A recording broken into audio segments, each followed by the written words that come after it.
بسم اللہ الرحمن الرحیم وما أصابكم من مصیبت فبما كسبت أيديكم ويعفو عن كثير۔ ارشاد باری تعالی ہے وما أصابكم من مصیبت، اور جو تمہیں مصیبتیں اور تکلیفیں پہنچتی ہیں وہ تمہارا اپنے ہاتھ کی کمائی ہوئی وہ اعمال ہیں، وہ کام ہیں جس سے وہ تمہیں مصیبتیں پہنچتی ہیں۔ وَيَعْفُو عَنْ كَثِيرٍ،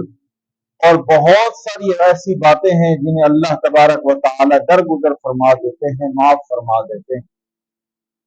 یہ آیت ہمیں یہ سبق اور درس دے رہی ہے کہ انسان کے اوپر جو تکلیفیں اور مصیبتیں آیا کرتی ہیں وہ انسان کے اپنے کیے ہوئے اعمال ہوا کرتے ہیں، اپنے اس ہاتھ سے کیے ہوئے وہ کام ہوا کرتے ہیں کہ جو وہ کام انسان کے اپنے لیے نقصان دہ ہو جایا کرتی ہیں، کیونکہ اللہ تبارک و تعالی کا نظام انصاف اتنا مضبوط اور اتنا طاقتور ہے کہ وہ کسی کو بغیر کسی وجہ کے تکلیف اور مصیبت میں نہیں ڈالتا،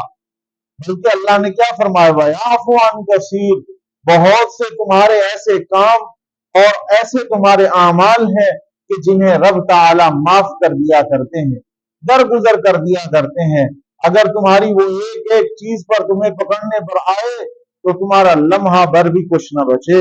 تو یہ آیت ہمیں یہی سبق اور درس دے رہی ہے کہ یہ ہمارے اوپر آفتیں، یہ مصیبتیں، یہ تکلیفیں، یہ پریشانیاں، یہ جتنی بھی لاحق ہوتی ہیں یہ انسان کا اپنا کیا دھرا ہوتا ہے، یہ انسان کا اپنا ہی اعمال ہوتا ہے جو انسان کو اللہ کی طرف سے پہنچ رہا ہوتا ہے۔ اگر ہم اچھے اعمال کرتے چلے جائیں، نماز 5 وقت کی ادا کرتے چلے جائیں، اللہ کے فرامین کو اپنے اوپر لاگو کر کے اس پر لازم و ملزوم عمل کرتے چلے جائیں تو ہم سے کوئی تکلیف نہیں آ سکتی، بلکہ رب کی رحمت ہم پر آئے گی، ہمیں کوئی پریشانی نہیں آئے گی، بلکہ رب کی برکتیں ہمارے اوپر نازل ہوں گی۔ اور یہی ہماری نماز، یہی ہمارے نیک اعمال ہیں جو اللہ کے ہاں ہماری مصیبت، ہماری بیماری، ہماری تکلیف کے درمیان دیوار بن جایا کرتی ہیں۔ حدیث پاک کے اندر آتا ہے کہ جب انسان نیک عمل کرتا ہے، اچھے اعمال کرتا ہے، اور وہی انسان جب برائی کی طرف جاتا ہے یا اس کو کوئی تکلیف پہنچنے لگتی ہے تو وہ یہی اس کے نیک اعمال، یہی اس کی نماز، اس کا روزہ، اس کا صدقہ، اس کا فطر، اس کا نیک کیا ہوا عمل اس بیماری اور اس تکلیف کے درمیان دیوار بن جایا کرتی ہے۔ تو یہی آیت سے بھی ہمیں یہی سمجھ آ رہا ہے کہ یہ جو مصیبتیں اور تکلیفیں وما اصابکم من مصیبت،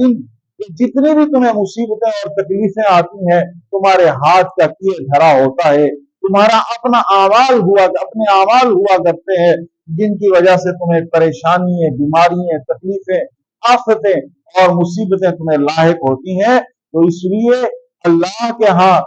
اپنے نیک اعمال کر کے، اپنے وہ اعمال جو ہمارے ذمے ہیں، ہمارے اوپر فرض ہے، انہیں ادا کر کے رب کے ہاں ہم سرفرو ہو اور مصیبتیں اور تکلیفوں سے ہمیں اللہ نجات دے اور ہم اس سے بچتے چلے جائیں۔